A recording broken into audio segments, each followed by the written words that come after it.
ਗੁਰਮੁਖ ਪਿਆਰਿਓ,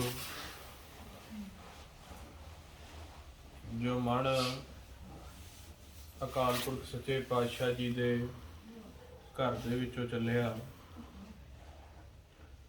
ਸੰਸਾਰ ਦੇ ਵਿੱਚ ਬਾਜੀ ਖੇਡਣ ਆਇਆ।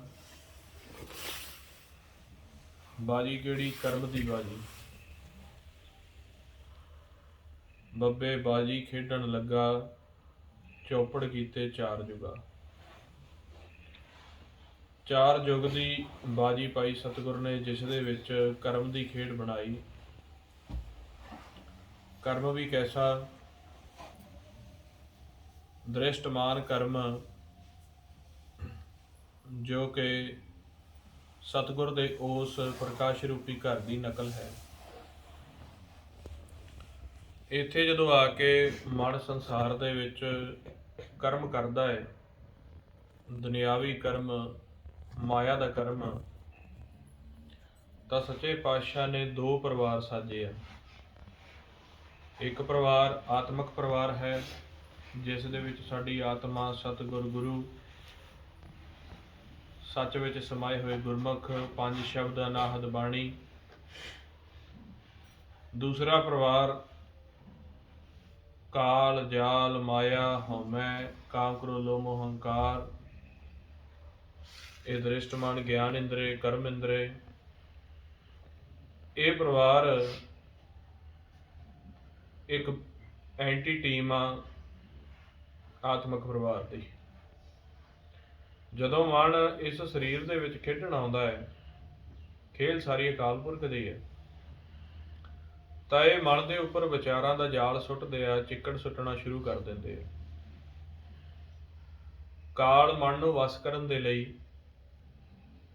ਹਰ ਤਰ੍ਹਾਂ ਦਾ ਆਪਦਾ ਹੱਥਕੰਡਾ ਅਪਣਾਉਂਦਾ ਹੈ, ਨਿਯਮ ਅਪਣਾਉਂਦਾ ਹੈ, ਵਿਚਾਰਾਂ ਦਾ ਜਾਲ ਪਾਉਂਦਾ ਹੈ, ਆਕਾਰਾਂ ਦਾ ਜਾਲ ਪਾਉਂਦਾ ਹੈ। ਮਨ ਨੂੰ ਵਸ ਕਰਨ ਦੇ ਲਈ ਜੋ ਸਾਡਾ ਇਹ ਦ੍ਰਿਸ਼ਟਮਾਨ ਸਰੀਰ ਆ, ਇਸ ਦੇ ਉੱਪਰ ਵੀ ਰੋਗ ਸੱਟਦਾ ਹੈ, ਜ਼ਹਿਰ ਸੱਟਦਾ ਹੈ, ਇਸ ਦੇ ਵਿੱਚ ਵਿਕਾਰ ਪੈਦਾ ਕਰਦਾ ਹੈ। ਕਿਉਂਕਿ ਜਦੋਂ ਵਿਚਾਰ ਦਿੰਦਾ ਹੈ, ਮਨ ਵਿਚਾਰਾਂ ਦੇ ਵਿੱਚ ਵਸ ਆ ਜਾਂਦਾ ਹੈ, ਆਕਾਰ ਦਿਖਾਉਂਦਾ ਹੈ, ਆਕਾਰਾਂ ਦੇ ਨਾਲ ਮੋਹ ਪਾ ਦਿੰਦਾ ਹੈ। ਪਰ ਜੇ ਮਨ ਇਸ ਨੂੰ ਲੱਗਦਾ ਹੈ ਕਾਲ ਨੂੰ ਕਿ ਹੁਣ ਇਹ ਸਿਮਰਨ ਕਰਕੇ, ਸਾਧੂਆਂ ਦਾ ਸੰਗ ਕਰਕੇ ਨਿਕਲ ਜਾਏਗਾ, ਉਸ ਵਕਤ ਜੋ ਸਾਡਾ ਇਹ ਦ੍ਰਿਸ਼ਟਮਾਨ ਸਰੀਰ ਹੈ, ਆ ਸਾਡਾ ਪੰਜ ਭੌਤਿਕ ਸਰੀਰ ਹੈ, ਇਸ ਦੇ ਉੱਪਰ ਲੋੜ ਪਾ ਕੇ, ਇਸ ਦੇ ਵਿੱਚ ਰੋਗ ਪੈਦਾ ਕਰਕੇ ਸਾਨੂੰ ਫੜਨ ਦੀ ਕੋਸ਼ਿਸ਼ ਕਰਦਾ ਹੈ। ਹੁਣ ਆਪ ਜੀ ਸੁਬਾਹ ਉਦਮ ਕਰਨ ਦੇ ਲਈ ਕੋਸ਼ਿਸ਼ ਕਰਦੇ ਹਾਂ।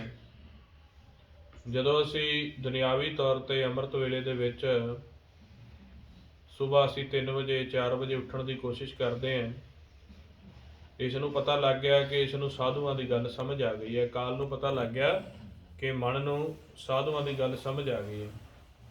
ਗੁਰਮੁਖਾਂ ਨੂੰ ਉਠਾ ਦਿਆ ਕਰੋ ਭਾਈ, ਬੋਲਣ ਦੀ ਲੋੜ ਨਾ ਪਿਆ ਕਰੇ, ਵਿਚਾਰਿਆ ਕਰੋ ਇਸ ਚੀਜ਼ ਨੂੰ। ਜਦੋਂ ਇਸ ਨੂੰ ਪਤਾ ਲੱਗ ਜਾਂਦਾ ਹੈ ਕਿ ਹੁਣ ਇਸ ਸੰਸਾਰ ਦੇ ਵਿੱਚੋਂ ਨਿਕਲਣ ਦੇ ਲਈ ਯਤਨ ਕਰਦਾ ਹੈ, ਉਸ ਵਕਤ ਇਹ ਸਾਡੇ ਫਿਰ ਸਰੀਰ ਦੇ ਉੱਪਰ ਲੋਡ ਪਾਉਂਦਾ। ਜਿਹੜੇ ਸਾਡੇ ਸਰੀਰ ਦੇ ਵਿੱਚ ਵਸਦੇ ਹੋਏ ਲੱਖਾਂ ਜੀਵ ਨੇ, ਜਿਨ੍ਹਾਂ ਨੂੰ 84 ਲੱਖ ਜੂਨ ਕਿਹਾ ਗਿਆ ਗੁਰਬਾਣੀ ਦੇ ਵਿੱਚ, ਇਹ ਉਹਨਾਂ ਨੂੰ ਗਰਮੈਸ਼, ਜਲ, ਹਵਾ ਉਸ ਸਰੀਰ ਦੇ ਵਿੱਚ ਵਧਾ ਕੇ ਸਾਡੇ ਸਰੀਰ ਦੇ ਉੱਪਰ ਲੋਡ ਪਾ ਲੈਂਦਾ। ਇਹ ਸਾਡੀ ਜਿਹੜੀ ਅੰਦਰ 84 ਲੱਖ ਜੂਨ ਆ, ਜਿਨ੍ਹਾਂ ਨੂੰ ਅਸੀਂ ਸੈੱਲ ਕਹਿ ਦਿੰਦੇ ਹਾਂ, ਮੋਲੀਕਿਊਲਸ ਕਹਿ ਦਿੰਦੇ ਹਾਂ,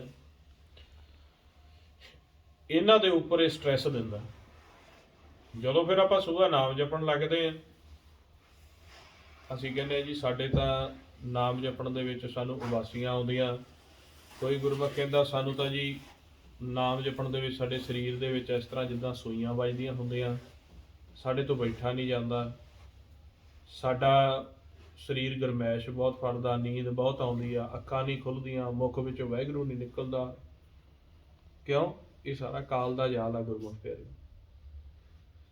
ਹੁਣ ਇਸ ਸਰੀਰ ਨੂੰ ਮਹਾਰਾਜ ਸੱਚੇ ਪਾਤਸ਼ਾਹ ਨੇ ਗੁਰਮੁਖ ਕਿਹਾ ਆ, ਔਰ ਇਸ ਗੁਰਮੁਖ ਦੀ ਸੇਵਾ ਵਾਸਤੇ ਮਹਾਰਾਜ ਸੱਚੇ ਪਾਤਸ਼ਾਹ ਨੇ ਦੇਵਤੇ ਲਾਏ ਆ। ਇਹ ਸਰੀਰ ਦੀ ਸੇਵਾ ਦੇਵਤੇ ਕਰਦੇ ਆ। ਉਹ ਕਿਹੜੇ ਦੇਵਤੇ ਆ ਗੁਰਮੁਖ ਪਿਆਰਿਓ? ਪੌਣ, ਪਾਣੀ, ਅਗਨੀ, ਧਰਤੀ, ਆਕਾਸ਼, ਅੰਨ, ਹਾਂਜੀ, ਅੰਨ ਦੇਵਤਾ, ਪਾਣੀ ਦੇਵਤਾ, ਠੀਕ ਹੈ ਨਾ ਜੀ। ਆਪਾਂ ਨੂੰ ਗੁਰਬਾਣੀ ਵਿੱਚ ਕਿਹਾ ਪਾਣੀ ਵੀ ਦੇਵਤਾ ਆ, ਅੰਨ ਵੀ ਦੇਵਤਾ, ਬਸੰਤਰ ਵੀ ਦੇਵਤਾ, ਲੂਣ ਪੰਜਵਾਂ ਪਾਇਆ ਕਿਰਤਤਾ ਹੋਆ ਪਾਕ ਪਵਿੱਤ। ਇਹ ਦੇਵਤੇ ਇਸ ਦੀ ਸੇਵਾ ਵਿੱਚ ਲਾਏ ਆ। ਸਰੀਰ ਨੂੰ ਚਲਾਉਣ ਵਾਸਤੇ ਆਪਾਂ ਇਹਨਾਂ ਦੇਵਤਿਆਂ ਤੋਂ ਸਹਾਰਾ ਲੈਣਾ, ਕਿਉਂਕਿ ਅੰਨ ਸਾਨੂੰ ਅੰਦਰ ਜਾ ਕੇ ਸ਼ਕਤੀ ਦਿੰਦਾ, ਪਾਣੀ ਇਸ ਸਰੀਰ ਦਾ ਬੈਲੈਂਸ ਸੈੱਟ ਕਰਦਾ, ਇਹ ਸਰੀਰ ਵੀ ਜਲ ਤੋਂ ਬਣਿਆ, ਔਰ ਅਗਨ ਜਿਹੜਾ ਦੇਵਤਾ ਹੈ ਉਹ ਇਸ ਸਰੀਰ ਦੇ ਵਿੱਚ ਸਾਰੇ ਭੋਜਨ ਨੂੰ, ਖੁਰਾਕ ਨੂੰ ਪਹੁੰਚਾਉਂਦਾ ਆ। ਤੇ ਜੋ ਪੁਰਾਣੀ ਖੁਰਾਕ ਆ, ਜੋ ਇਸ ਜੀਵ ਇਸ ਸਰੀਰ ਦੇ ਵਿੱਚ ਸੈੱਲ ਖਤਮ ਹੋ ਜਾਂਦੇ ਆ, ਉਹਨਾਂ ਨੂੰ ਸਾੜ ਕੇ ਬਾਹਰ ਕੱਢਦਾ। ਇਸ ਕਰਕੇ ਆਪਾਂ ਸਰੀਰ ਦੀ ਜਿਹੜੀ ਖੁਰਾਕ ਦਾ ਵੀ, ਇਹ ਦੇਵਤਿਆਂ ਦਾ ਵੀ ਆਪਾਂ ਇਸ ਸਰੀਰ ਦੇ ਨਾਲ ਮੇਲ ਜੋਲ ਬਣਾ ਕੇ ਰੱਖਣਾ ਹੁੰਦਾ। ਕਾਲ ਨੇ ਸਾਨੂੰ ਵਿਚਾਰਾਂ ਦੁਆਰਾ ਫੜਨਾ ਹੈ। ਨੰਬਰ 1 ਸਾਨੂੰ ਫੁਰਨੇ ਦੇਣੇ ਆ। ਨੰਬਰ 2 ਸਾਨੂੰ ਆਕਾਰਾਂ ਦੇ ਵਿੱਚ ਉਲਝਾਉਣਾ ਹੈ। ਤੀਸਰਾ ਨੰਬਰ, ਜਦੋਂ ਅਸੀਂ ਆਕਾਰਾਂ ਅਤੇ ਵਿਚਾਰਾਂ ਦਾ ਭੇਤ ਲੈ ਲੈਂਦੇ ਹਾਂ, ਫਿਰ ਇਸਨੇ ਸਾਨੂੰ ਸਾਡੇ ਸਰੀਰ ਦੇ ਉੱਪਰ ਲੋਡ ਪਾ ਕੇ, ਸਾਡੇ ਗਿਆਨ ਇੰਦਰੀਆਂ ਕਰਮ ਇੰਦਰੀਆਂ ਨੂੰ ਕਮਜ਼ੋਰ ਕਰਕੇ, ਦੁੱਖ ਰੋਗ ਪੈਦਾ ਕਰਕੇ, ਤੇਜ਼ਾਬ ਪੈਦਾ ਕਰਕੇ, ਬਿਮਾਰੀ ਪੈਦਾ ਕਰਕੇ, ਅੰਦਰ ਜ਼ਹਿਰ ਪੈਦਾ ਕਰਕੇ ਸਾਡੇ ਤੇ ਸਾਨੂੰ ਰੋਕਣ ਦੀ ਕੋਸ਼ਿਸ਼ ਕਰਨੀ ਹੈ।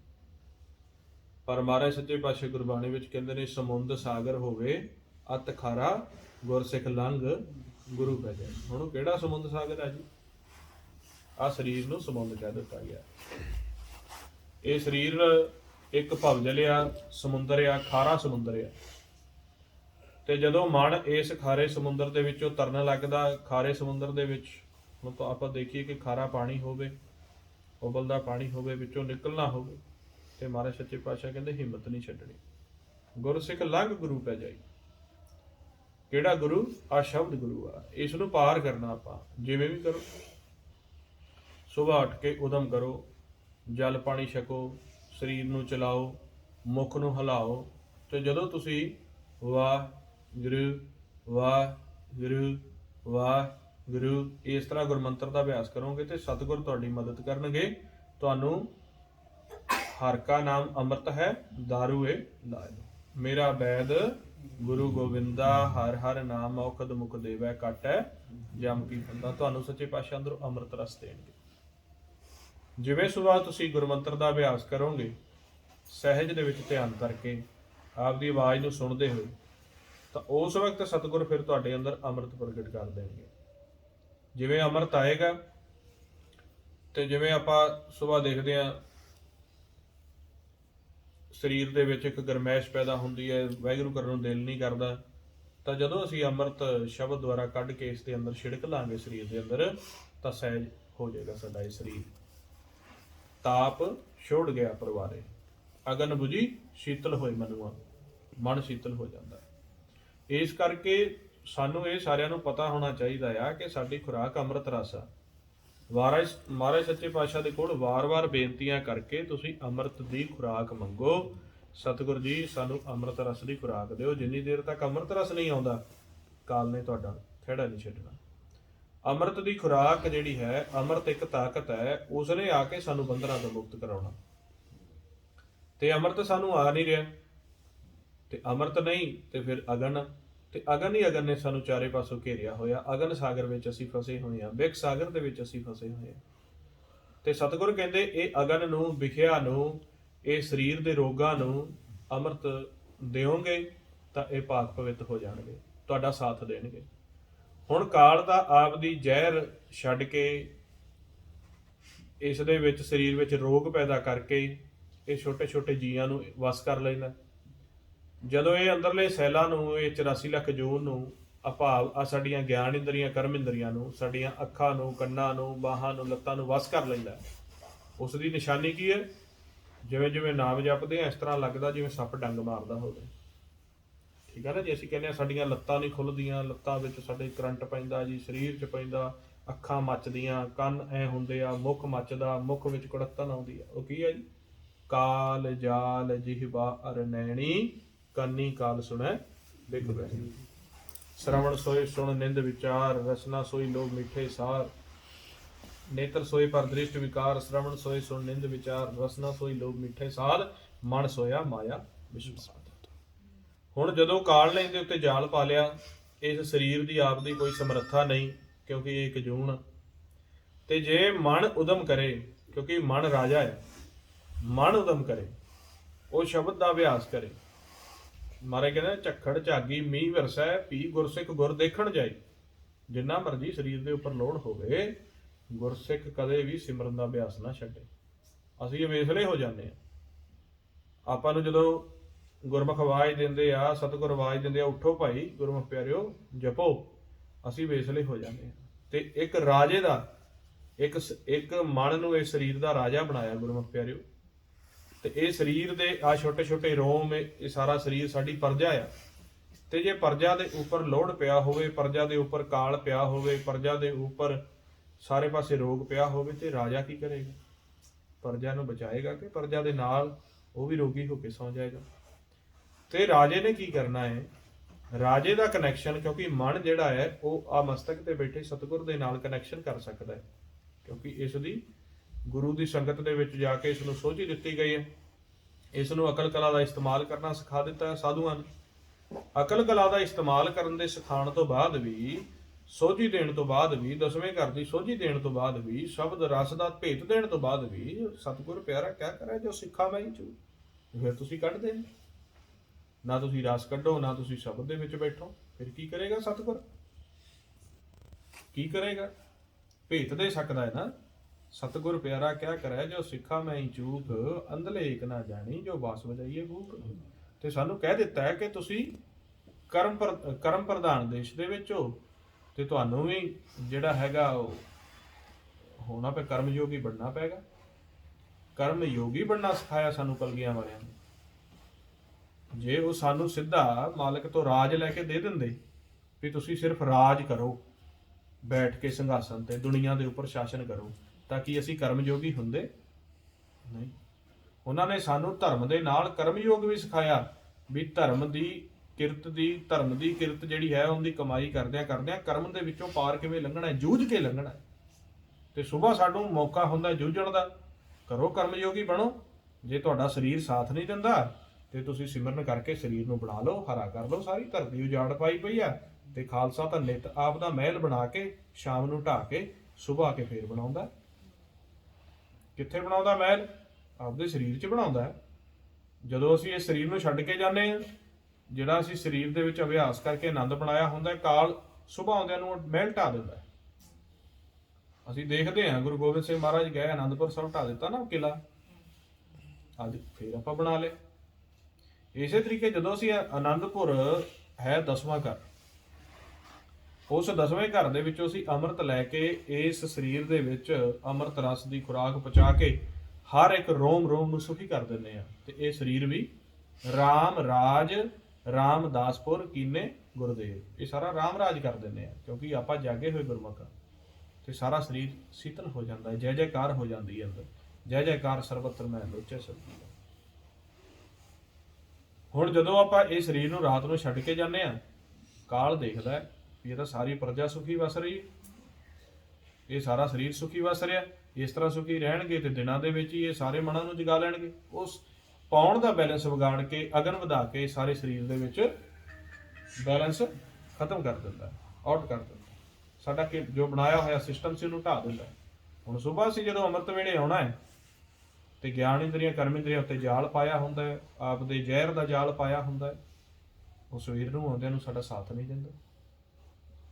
ਹੁਣ ਤੁਸੀਂ ਸਵੇਰੇ ਜਾਓਗੇ, ਆਪਦੇ ਘਰ ਜਾਓਗੇ, ਇੱਕ ਦੁਨਿਆਵੀ ਘਰ, ਇੱਕ ਸੱਚ ਦਾ ਸਾਡਾ ਥਿਰ ਘਰ ਆ, ਇਹ ਕਿਤੇ ਜਾਓਗੇ, ਸੁਬਾਹ ਤੁਸੀਂ ਉੱਠੋਗੇ, ਤੁਹਾਡਾ ਸਾਥ ਨਹੀਂ ਦੇਣਾ ਸਰੀਰ ਨੇ। ਕਿਉਂ? ਕਾਲ ਨੇ ਆਪਦਾ ਕੰਮ ਕੀਤਾ। ਪਰ ਮਨ ਕੀ ਹੈ? ਮਨ ਨੂੰ ਪਤਾ ਲੱਗ ਗਿਆ, ਮਨ ਨੇ ਫਿਰ ਸਵੇਰੇ ਨਵਾਂ ਮਹਿਲ ਬਣਾਉਣਾ। ਉਹ ਮਹਿਲ ਤਾਂ ਬਣਿਆ ਹੀ ਹੋਇਆ, ਨਾ ਉਹ ਟੁੱਟੇ ਨਾ ਉਹ ਖਤਮ ਹੋਵੇ, ਉਹ ਤਾਂ ਥਿਰ ਹੈ। ਪਰ ਮਨ ਨੇ ਫਿਰ ਉੱਥੋਂ ਸਪਲਾਈ ਲੈਣੀ ਹੈ, ਤੇ ਇਹ ਸਾਰੇ ਸਰੀਰ ਦੇ ਵਿੱਚ ਅੰਮ੍ਰਿਤ ਰਸ ਮੇਰਾ ਵੈਦ ਗੁਰੂ ਗੋਬਿੰਦਾ ਹਰ ਹਰ ਨਾਮ ਔਖਦ ਮੁਖ ਦੇਵੈ, ਇਹ ਜਮ ਕੀ ਹੁੰਦਾ ਪਾਈ ਕਰਦੇ ਨਹੀਂ ਆ। ਜਿਹੜੇ ਇਹ ਪੰਜੇ ਜਦੋਂ ਆਪਾਂ ਸਿਮਰਨ ਕਰਦੇ ਆ, ਜਿਹੜਾ ਸਾਰਾ ਸਰੀਰ ਸਾਥ ਨਹੀਂ ਦਿੰਦਾ, ਕਿਤੇ ਸੂਈਆਂ ਵੱਜਦੀਆਂ, ਕਿਤੇ ਕੁਛ ਹੁੰਦਾ, ਪਰ ਜਦੋਂ ਫਿਰ ਥੋੜੀ ਦੇਰ ਅਭਿਆਸ ਕਰ ਲੈਨੇ ਰਸ ਆ ਜਾਂਦਾ, ਫਿਰ ਕੀ ਕਰਦਾ ਸਰੀਰ, ਫਿਰ ਕੀ ਕਹਿੰਦੇ ਆਪਾਂ, ਚੰਗਾ ਹੋ ਗਿਆ ਵੀ ਉੱਠ ਗਏ, ਉਹੀ ਫਿਰ ਆਪਣੇ ਵੱਸ ਹੋ ਜਾਂਦਾ। ਪਹਿਲਾਂ ਉਹਦੇ ਵੱਸ ਸੀਗਾ, ਪਰ ਰਾਜੇ ਨੇ ਸਿਮਰਨ ਕੀਤਾ, ਅਭਿਆਸ ਕੀਤਾ, ਬ੍ਰਹਮ ਦੀ ਕਥਾ ਸੁਣਾਈ, ਅੰਮ੍ਰਿਤ ਕੀਤਾ, ਅੰਦਰ ਪ੍ਰਗਟ ਕੀਤਾ, ਤੇ ਕੀ ਫਿਰ ਸਰੀਰ ਕਹਿੰਦਾ ਵੀ ਬਹੁਤ ਵਧੀਆ ਹੋ ਗਿਆ, ਆਨੰਦ ਬਣ ਗਿਆ। ਸੋ ਇਸੇ ਕਰਕੇ ਜਿਹੜਾ ਸਾਡਾ ਫਰਜ਼ ਹੈ ਉਹ ਆਪਾਂ ਨਿਭਾਉਣਾ। ਕਾਲ ਨੇ ਹਰ ਇੱਕ ਤਰ੍ਹਾਂ ਦੀ ਕੋਸ਼ਿਸ਼ ਕਰਕੇ, ਮਹਾਰਾਜ ਕਹਿੰਦੇ ਨੇ ਅਨੇਕ ਯਤਨ ਕਰ ਕਾਲ ਸੰਤਾਏ ਮਰਨ ਲਿਖਾਏ ਮੰਡਲ ਮੈਂ ਆਏ। ਮਰਨਾ ਲਿਖਾ ਕੇ ਆਪਾਂ ਇਸ ਸੰਸਾਰ ਦੇ ਵਿੱਚ ਆਉਂਦੇ ਹਾਂ ਵਾਹਿਗੁਰੂ ਜੀ। ਰੋਜ਼ ਦਾ ਰੋਜ਼ ਅਸੀਂ ਇਸ ਸਰੀਰ ਤੋਂ ਵੱਖ ਹੋ ਜਾਂਦੇ ਹਾਂ, ਫਿਰ ਸਾਡਾ ਸੰਜੋਗ ਕੀਤਾ। ਇਹ ਸੰਜੋਗ ਤੇ ਵਿਜੋਗ ਧੁਰੋਂ ਹੀ ਮਾਲਕ ਨੇ ਕਰਕੇ ਭੇਜਿਆ। ਸੰਜੋਗ ਵਿਜੋਗ ਧੁਰੋਂ ਹੀ ਹੁਆ, ਸਾਹੇ ਕੇ ਫਿਰ ਮਾਇੜੇ ਜਿਹੋ ਦੇਹੀ ਵਿੱਚ ਆਏ ਪਿਆ। ਪਰ ਇੱਕ ਦਿਨ ਗਿਣਤੀ ਦੇ ਸਵਾਸ ਜਦੋਂ ਪੂਰੇ ਹੋ ਜਾਂਦੇ ਨੇ ਤੇ ਪਰਮਾਨੈਂਟ ਸਾਡਾ ਇਸ ਸਰੀਰ ਦੇ ਨਾਲੋਂ ਵਿਜੋਗ ਹੋ ਜਾਂਦਾ, ਤੇ ਉਹ ਗਿਣਤੀ ਕੀਤੀ ਹੋਈ ਹੈ ਸਤਿਗੁਰ ਨੇ ਸਵਾਸਾਂ ਦੀ। ਜੇ ਆਪਾਂ ਸੰਤਾਂ ਸਾਧੂਆਂ ਦੀ ਗੁਰਮੁਖਾਂ ਦੀ ਨਿੰਦਿਆ ਨਾ ਕਰਾਂਗੇ ਤਾਂ ਜਿੰਨੀ ਸਾਨੂੰ ਗਿਣਤੀ ਦਿੱਤੀ ਹੋਈ ਹੈ ਉਸ ਗਿਣਤੀ ਦੇ ਮੁਤਾਬਕ ਆਪਦੇ ਸਹੀ ਸਮੇਂ ਤੇ ਆਪਾਂ ਸਰੀਰ ਛੱਡ ਕੇ ਘਰ ਜਾਣਾ ਹੀ ਹੈ, ਉਹ ਤਾਂ ਗਿਣਤੀ ਦਾ। ਤੇ ਜੇ ਤੁਸੀਂ ਸੰਤਾਂ ਸਾਧੂਆਂ ਗੁਰਸਿੱਖ ਗੁਰਮੁਖਾਂ ਦੀ ਨਿੰਦਿਆ ਕਰੋਗੇ, ਸਾਧ ਸੰਗਤ ਦੀ ਨਿੰਦਿਆ ਕਰੋਗੇ, ਨਾਮ ਸ਼ਬਦ ਦੇ ਬਾਰੇ ਤੁਸੀਂ ਜੋ ਹੈ ਉਹ ਮਾੜੇ ਬਚਨ ਕਰੋਗੇ, ਤੇ ਤੁਹਾਡੇ ਜਿਹੜੀ ਸਵਾਸਾਂ ਦੀ ਗਿਣਤੀ ਆ ਉਹ ਵੀ ਸਤਿਗੁਰ ਘਟਾ ਦੇਣਗੇ। ਮਹਾਰਾਜ ਕਹਿੰਦੇ ਸੰਤ ਕੇ ਦੁੱਖਨ ਆਰਜਾ ਘਟੇ, ਆਰਜਾ ਘਟੇ, ਆਰਜਾ ਸਾਡੇ ਸਵਾਸ ਘਟ ਜਾਂਦੇ। ਹੁਣ ਮਹਾਰਾਜ ਸੱਚੇ ਪਾਤਸ਼ਾਹ ਕਹਿੰਦੇ ਜਦੋਂ ਮਰਨਾ ਲਿਖਾ ਕੇ ਤੁਸੀਂ ਮੰਡਲ ਦੇ ਵਿੱਚ ਆਏ ਹੋ, ਗਿਣਤੀ ਆ, ਗਿਣਤੀ ਜਦੋਂ ਹੋਣੀ ਖਤਮ, ਉਹ ਤਾਂ ਖਤਮ ਹੋਣਾ ਹੀ ਆ, ਤੇ ਫਿਰ ਤੁਸੀਂ ਡਰਦੇ ਕਿਉਂ ਹੋ? ਮਹਾਰਾਜ ਕਹਿੰਦੇ ਖੇਲਤ ਖੇਲਤ ਹਾਲ ਕਰ, ਜੋ ਕਿਛ ਹੋਣਾ ਸੋ ਹੋਏ। ਤੂੰ ਕਾਲ ਦੇ ਨਾਲ ਜੂਝਦਾ ਹੋਇਆ ਸ਼ਬਦ ਦੀ ਓਟ ਸਹਾਰਾ ਲੈ ਕੇ ਅੰਮ੍ਰਿਤ ਰਸ ਪ੍ਰਗਟ ਕਰ। ਕਾਲ ਦੇਖ ਜਿਹੜੇ ਇਹਦੇ ਹੈਗੇ ਆ ਨਾ ਬਣਾਏ ਹੋਏ, ਜੋ ਇਹਦੇ ਪ੍ਰੋਪੋਗੰਡੇ ਆ, ਕਾਲ ਦਾ ਬਣਾਇਆ ਹੋਇਆ ਜਿਹੜਾ ਜਾਲ ਆ, ਇਹਦੇ ਤੋਂ ਡਰ ਨਾ। ਗਗਨ ਦਮਾਮਾ ਬਾਜਿਓ ਪਰਿਓ ਨਿਸ਼ਾਨੇ ਘਾਓ, ਖੇਤ ਜੋ ਮਾਂਡਿਓ ਦੂਰਮਾ ਅਬ ਜੂਜਨ ਕੋ ਥਾ। ਸੂਰਾ ਸੋ ਪਹਿਚਾਨੀਐ ਜੋ ਲੜੈ ਦੀਨ ਕੇ ਹੇਤ, ਪੁਰਜਾ ਪੁਰਜਾ ਪੁਰਜਾ ਪੁਰਜਾ ਕਬ ਹੂ ਨਾ ਛੱਡੈ ਖੇਤ। ਤੇ ਫਿਰ ਸਵੇਰੇ ਆਪਾਂ ਤਾਂ ਚਾਹੁੰਦੇ ਨਹੀਂ ਵੀ ਪੁਰਜਾ ਪੁਰਜਾ ਸਾਡਾ ਕੱਟਿਆ ਜਾਵੇ, ਆਪਾਂ ਤਾਂ ਚਾਹੁੰਦੇ ਆ ਕਿਤੇ ਸਰੀਰ ਨੂੰ ਮਾੜਾ ਜਿਹਾ ਵੀ ਕੁਝ ਹੋ ਨਾ ਜਾਵੇ, ਕਿਤੇ ਸਵੇਰੇ ਸਵੇਰੇ ਪਹਿਲਾਂ ਗ੍ਰੀਨ ਟੀ ਪੀਏ, ਫਿਰ ਥੋੜਾ ਜਿਹਾ ਮਾਰਨਿੰਗ ਵਾਕ ਕਰੀਏ, ਯੋਗਾ ਕਰੀਏ, ਸਾਡੇ ਸਰੀਰ ਨੂੰ ਕੁਝ ਹੋ ਨਾ ਜਾਵੇ। ਹੈ ਜੀ, ਸਾਡਾ ਸਰੀਰ ਹੈ। ਤੇ ਕਹਿੰਦੇ ਅਨੇਕ ਯਤਨ ਕਰ ਕਾਇਆ ਪਾਲੀ, ਮਰਤੀ ਵਾਰ ਅਗਨ ਸੰਗ ਜਾਲੇ। ਇੰਨੇ ਯਤਨ ਕਰਕੇ ਤੁਸੀਂ ਪਾਲ ਕੇ ਤੇ ਮੁੜ ਕੇ ਤੁਸੀਂ ਸਾੜ ਦਿੰਦੇ ਨੇ, ਦੱਬ ਦਿੰਦੇ ਨੇ। ਇੱਕ ਦੱਬੀ ਹੈ, ਇੱਕ ਦੱਜੀ ਹੈ, ਇੱਕ ਨਾ ਕੁੱਤੇ ਖਾਏ। ਕਈ ਕਬੀਲਿਆਂ ਵਿੱਚ ਤਾਂ ਐਸੇ ਵੀ ਨਿਯਮ ਨੇ ਵੀ ਉਹ ਜੰਗਲਾਂ ਵਿੱਚ ਸਿੱਟੇ ਆਉਂਦੇ, ਉਹਨਾਂ ਨੂੰ ਜੰਗਲੀ ਕੁੱਤੇ ਤੇ ਭੇੜੀਏ ਖਾ ਜਾਂਦੇ ਨੇ। ਠੀਕ ਹੈ ਜੀ, ਗੁਰਬਾਣੀ ਵਿੱਚ ਬਹੁਤ ਲਾਈ ਸਤਿਗੁਰ ਜੀ ਨੇ। ਸੋ ਇਸੇ ਤਰੀਕੇ ਗੁਰਮੁਖ ਪਿਆਰਿਓ, ਤੁਸੀਂ ਹਾਰਨਾ ਨਹੀਂ। ਸੁਬਾਹ ਜਦੋਂ ਇਹ ਦੁਨਿਆਵੀ ਸਵੇਰ ਦੇ ਵਿੱਚ ਤੁਸੀਂ ਇਹ ਸਰੀਰ ਦੇ ਵਿੱਚ ਪ੍ਰਵੇਸ਼ ਕਰ ਜਾਂਦੇ ਹੋ ਵਾਹਿਗੁਰੂ ਜੀ, ਉਸੇ ਵਕਤ ਤੋਂ ਸਹੀ ਪੂਰੇ ਸਾਹ ਜੇ ਵਕਤ ਦੇ ਉੱਪਰ ਲੜੋਏ, ਆਪਦਾ ਵਕਤ ਸੰਭਾਲ ਕੇ, ਚਾਹੇ ਤੁਹਾਡੇ ਸਰੀਰ ਦੇ ਉੱਪਰ ਜੇਕਰ ਕਾਲ ਨੇ ਲੋਡ ਪਾਇਆ ਹੋਇਆ, ਉੱਚੀ ਅਭਿਆਸ ਨਹੀਂ ਹੁੰਦਾ, ਸਹਿਜ ਨਾਲ ਕਰ ਲਓ। ਸਹਿਜ ਨਾਲ ਕਰਕੇ ਉਸ ਤੋਂ ਬਾਅਦ ਆਪਦੇ ਮਨ ਨੂੰ ਸੰਕੋਚ ਕੇ ਅੰਤਰਗਤ ਲਿਜਾ ਕੇ ਨਾਮ ਦੇ ਵਿੱਚ ਬੈਠੋ। ਜਿਵੇਂ ਤੁਹਾਨੂੰ ਤਰੀਕਾ ਦੱਸਿਆ ਹੋਇਆ ਅੰਮ੍ਰਿਤ ਕੱਢਣ ਦਾ, ਅੰਮ੍ਰਿਤ ਰਸ ਕੱਢਣ ਦਾ, ਸਾਰਾ ਤੁਸੀਂ ਉਸ ਤਰੀਕੇ ਨੂੰ ਵਰਤੋ। ਸਿਰਫ ਕਾਲ ਸਾਡੇ ਮਨ ਨੂੰ ਹਰਾ ਕੇ ਪਿੱਛੇ ਖਿੱਚਦਾ ਹੈ, ਤੇ ਸਿੱਧੇ ਤੌਰ ਤੇ ਨਹੀਂ ਖਿੱਚਦਾ। ਇਹ ਜਿਹੜਾ ਸਰੀਰ ਆ, ਇਹ ਦ੍ਰਿਸ਼ਟਮਾਨ ਸਰੀਰ ਆ, ਇਹ ਕਾਲ ਦੇ ਵੱਸ ਆ। ਜਿੰਨੀ ਦੇਰ ਤੱਕ ਦਾ ਮਨ ਰਾਜਾ ਪਹਿਰਾ ਦਿੰਦਾ ਹੈ ਸ਼ਬਦ ਦਾ, ਗਿਆਨ ਦਾ, ਰਸ ਦਾ, ਇਹ ਸਰੀਰ ਸਦਾ ਬਹਾਰ ਰਹਿੰਦਾ। ਜਦੋਂ ਅਸੀਂ ਆਪਦੇ ਘਰ ਚਲੇ ਜਾਂਦੇ ਹਾਂ ਰਾਤ ਨੂੰ ਸਰੀਰ ਛੱਡ ਕੇ, ਉਦੋਂ ਕਾਲ ਇਹਦੇ ਵਿੱਚ ਹਰਕਤ ਕਰਦਾ ਵੀ ਜਦੋਂ ਮਨ ਰਾਜਾ ਇਸ ਸਰੀਰ ਵਿੱਚ ਪ੍ਰਵੇਸ਼ ਹੋਵੇ, ਇਹਦਾ ਬੈਲੈਂਸ ਵਿਗਾੜਦੇ ਆ, ਤੇ ਵਿਗੜੇ ਬੈਲੈਂਸ 'ਚ ਪ੍ਰਵੇਸ਼ ਹੋਏਗਾ, ਮੰਦੇ ਬਚਨ ਬੋਲੇਗਾ, ਮਾੜਾ ਸੋਚੇਗਾ, ਆਉਂਦਿਆਂ ਵਿਚਾਰਾਂ ਫੁਰਨਿਆਂ ਵਲਵਲਿਆਂ 'ਚ ਹੋ ਜਾਏਗਾ। ਤੇ ਇਹ ਸਰੀਰ ਜਿਹੜਾ ਆ, ਇਸ ਨੂੰ ਵਸ ਕਰ ਲੈਂਦਾ। ਇਹ ਸਰੀਰ ਵੀ ਕਹਿੰਦਾ ਵੀ ਨਾ ਜਪ, ਸੌਂ ਜਾ, ਕਰ ਲਾ, ਇਹ ਕਰ ਲਾ। ਗਿਆਨ ਇੰਦਰੀਆਂ ਕਰਮ ਇੰਦਰੀਆਂ ਵੀ ਪੰਜਾਂ ਵਸ ਹੋ ਜਾਂਦੀਆਂ ਨੇ। ਤੇ ਮਨ ਰਾਜਾ ਨੇ ਜੂਝ ਕੇ ਅਭਿਆਸ ਕਰਕੇ ਇਹਨਾਂ ਨੂੰ ਆਪਦੇ ਵਸ ਕਰਨਾ, ਤੇ ਉਹ ਫਿਰ ਉਹਦੇ ਵਿੱਚ ਸਤਿਗੁਰ ਵੀ ਸਾਡਾ ਸਾਥ ਦਿੰਦੇ ਨੇ। ਮਹਾਰਾਜ ਕਹਿੰਦੇ ਨੇ ਪ੍ਰੇਮ ਪਲੀਤਾ ਸੁਰਤ ਹਵਾਈ ਗੋਲਾ ਗਿਆਨ ਚਲਾਇਆ, ਬ੍ਰਹਮ ਅਗਨ ਸਹਿ ਜੇ ਪਰਜਾਲੀ ਏਕੈ ਚੋਟ ਸੁਧਾਇਆ। ਫਿਰ ਸਤਿਗੁਰ ਸਾਡੇ ਤੇ ਕਿਰਪਾ ਕਰਦੇ ਆ, ਤੇ ਕਾਲ ਖੜਾ ਹੀ ਹਾਰ ਜਾਂਦਾ ਹੈ। ਕਾਲ ਦੇਖਦਾ ਵੀ ਇਹ ਤਾਂ ਕਾਮਯਾਬ ਹੋ ਗਏ, ਇਹ ਤਾਂ ਮੇਰੀ ਚਾਲ ਨੂੰ ਸਮਝ ਗਿਆ। ਸੋ ਉਸੇ ਦਿਨ ਤੋਂ ਸਾਨੂੰ ਗੁਰਮੁਖਾਂ ਨੂੰ ਫਿਰ ਪਤਾ ਲੱਗ ਜਾਂਦਾ ਵੀ ਜੋ ਖੇਲ ਚੱਲਦੀ ਪਈ ਹੈ, ਇਹ ਪੰਜਾਂ ਦੂਤਾਂ ਦੀ ਤੇ ਮਾਇਆ ਦੀ ਖੇਲ ਹੈ। ਇਸੇ ਪੰਜ ਦੂਤਾਂ ਦੀ ਖੇਲ ਨੂੰ ਸਮਝਣਾ ਹੈ। ਸਾਨੂੰ ਆਕਾਰਾਂ ਦੁਆਰਾ, ਵਿਚਾਰਾਂ ਦੁਆਰਾ, ਮੋਹ ਦੀਆਂ ਤੰਦਾਂ ਪਾ ਕੇ ਸਾਨੂੰ ਇੱਕ ਦੂਸਰੇ ਦੇ ਵਿੱਚ ਉਲਝਾਉਂਦੇ ਆ। ਚਾਹੇ ਤਾਂ ਸਾਡੀ ਇੱਕ ਦੂਸਰੇ ਦੇ ਨਾਲ ਦੁਬਿਧਾ ਖੜੀ ਕਰ ਦਿੰਦੇ ਆ। ਜੇ ਅਸੀਂ ਇੱਕ ਦੂਸਰੇ ਨਾਲ ਦੁਬਿਧਾ ਨਾ ਕਰਾਂਗੇ ਤਾਂ ਕ੍ਰੋਧ ਖੜਾ ਕਰ ਦਿੰਦੇ ਆ। ਕ੍ਰੋਧ ਦੇ ਰਾਹੀਂ ਇੱਕ ਦੂਸਰੇ ਨਾਲ ਨਾ ਉਲਝਾਂਗੇ ਤਾਂ ਕਾਮ ਦੇ ਰਾਹੀਂ ਸਾਨੂੰ ਉਲਝਾ ਦਿੰਦੇ ਆ। ਕਾਮ ਦੇ ਰਾਹੀਂ ਨਾ ਉਲਝਾਂਗੇ ਤਾਂ ਮੋਹ ਵਿੱਚ ਉਲਝਾ ਦਿੰਦੇ ਆ। ਇੱਕ ਦੂਸਰੇ ਦੇ ਵਿੱਚ ਅਸੀਂ ਉਲਝੇ ਹੋਏ ਹਾਂ। ਚਾਹੇ ਕਿਸੇ ਨਾਲ ਅਸੀਂ ਮੋਹ ਵਿੱਚ ਉਲਝੇ ਹਾਂ, ਚਾਹੇ ਕਿਸੇ ਨੂੰ ਅਸੀਂ ਕ੍ਰੋਧ ਕਰਕੇ ਉਲਝੇ ਹਾਂ। ਸਾਰਿਆਂ ਦੇ ਵਿੱਚ ਅਸੀਂ ਮਾਲਕ ਦਾ ਜੋਤ ਸਰੂਪ ਸਮਝ ਕੇ ਉਹਨਾਂ ਦੇ ਸਨਮੁਖ ਨਹੀਂ ਹੁੰਦੇ। ਜੇ ਅਸੀਂ ਜੋਤ ਸਰੂਪ ਸਮਝਾਂਗੇ ਤਾਂ ਸਾਨੂੰ ਪਤਾ ਹੋਏਗਾ ਮਰਨ ਲਿਖਾਏ ਮੰਡਲ ਮੈਂ ਆਏ ਜੀਵਨ ਸਾਜੈ ਮਾਏ। ਫਿਰ ਅਸੀਂ ਇੱਕ ਦੂਸਰੇ ਦੇ ਵਿੱਚੋਂ ਸਤਿਗੁਰ ਦੇ ਦਰਸ਼ਨ ਕਰਾਂਗੇ, ਅੰਮ੍ਰਿਤ ਦੀ ਗੱਲ ਕਰਾਂਗੇ, ਅੰਮ੍ਰਿਤ ਦੀ ਖੁਰਾਕ ਇੱਕ ਦੂਜੇ ਦੇ ਨਾਲ ਮਿਲ ਕੇ ਅਸੀਂ ਕਮਾਵਾਂਗੇ। ਹੁਣ ਅਸੀਂ ਇੱਕ ਦੂਸਰੇ ਦੇ ਨਾਲ ਮਿਲ ਕੇ ਅੰਮ੍ਰਿਤ ਨਹੀਂ ਕਮਾਉਂਦੇ, ਜਾਂ ਤਾਂ ਮੋਹ ਦੀਆਂ ਗੱਲਾਂ ਕਰਦੇ ਹਾਂ, ਜਾਂ ਆਸ਼ਾ ਅਭਿਲਾਸ਼ਾ ਦੀਆਂ ਗੱਲਾਂ ਕਰਦੇ ਹਾਂ, ਜਾਂ ਦੁਨਿਆਵੀ ਗੱਲਾਂ ਕਰਦੇ ਹਾਂ। ਅਸੀਂ ਇੱਕ ਦੂਜੇ ਦੇ ਨਾਲ ਮੋਹ ਕਮਾਉਂਦੇ ਹਾਂ। ਹੁਣ ਜਦੋਂ ਕੋਈ ਸੰਸਾਰੀ ਜੀਵ ਸਾਨੂੰ ਛੱਡ ਕੇ ਚਲਾ ਜਾਂਦਾ, ਜੇ ਤਾਂ ਅਸੀਂ ਨਾਮ ਦਾ ਧਨ ਕਮਾਇਆ ਹੋਵੇ ਫਿਰ ਤਾਂ ਅਸੀਂ ਨਾਮ ਦੇ ਧਨ ਦੇ ਵਿੱਚ ਤਾਂ ਸਾਨੂੰ ਕੋਈ ਵਿਕਾਰ ਵਿਚਾਰ ਆਊਗਾ ਨਹੀਂ। ਜੇ ਅਸੀਂ ਇੱਕ ਦੂਸਰੇ ਦੇ ਨਾਲ ਕਮਾਇਆ ਹੀ ਮੋਹ ਆ, ਕਾਮ ਆ, ਕ੍ਰੋਧ ਆ, ਉਹੀ ਵਿਚਾਰ ਫਿਰ ਸਾਨੂੰ ਤੰਗ ਕਰਦੇ ਤਾਂ ਸਾਡਾ ਫਿਰ ਮਨ ਫਿਰ ਨੈਗੇਟਿਵ ਹੋ ਜਾਂਦਾ। ਸੋ ਇਸ ਕਰਕੇ ਬੜਾ ਸੋਚ ਕੇ ਸਮਝ ਕੇ ਇਸ ਸੰਸਾਰ ਦੇ ਵਿੱਚ ਚੱਲਣ ਦੀ ਲੋੜ ਆ। ਮਨ ਨੂੰ ਦ੍ਰਿੜ ਕਰਕੇ ਰੱਖਣਾ ਆ। ਇਹ ਮਨੁਆ ਦ੍ਰਿੜ ਕਰ ਰਾਖੀਏ ਗੁਰਮੁਖ ਲਾਈਏ ਚਿੱਤ, ਕਿਉਂ ਸਾਸ ਗਰਾਸ ਵਿਸਾਰੀਏ ਬਹਿੰਦਿਆਂ ਉੱਠਦਿਆਂ ਨਿੱਤ। ਸਾਸ ਗਰਾਸ ਵਿਸਾਰਨਾ। ਕਾਲ ਨੇ ਸਾਡੇ ਉੱਤੇ ਜਾਲ ਪਾਉਣਾ, ਤੁਸੀਂ ਜਾਲ ਨੂੰ ਕੱਟਣਾ ਹੈ। ਕਿਵੇਂ ਕੱਟਣਾ ਹੈ? ਗੁਰ ਕੇ ਬਾਣ ਬੱਜਰ ਕਲ ਛੇਦੀ ਪ੍ਰਗਟਿਆ ਪਦ ਪ੍ਰਗਾਸਾ। ਆਓ ਜੀ ਫਿਰ ਆਪਾਂ ਅਭਿਆਸ ਕਰੀਏ ਸਾਰੇ ਰਲ ਮਿਲ ਕੇ। ਗੁਰੂ ਦੇ ਬਾਣ ਦੁਆਰਾ ਸਾਡੇ ਮਨ ਨੂੰ ਅੰਮ੍ਰਿਤ ਰਸ ਦੇ ਨਾਲ ਜੋੜੀਏ। ਵਾਹਿਗੁਰੂ ਵਾਹਿਗੁਰੂ ਵਾਹਿਗੁਰੂ ਵਾਹਿਗੁਰੂ।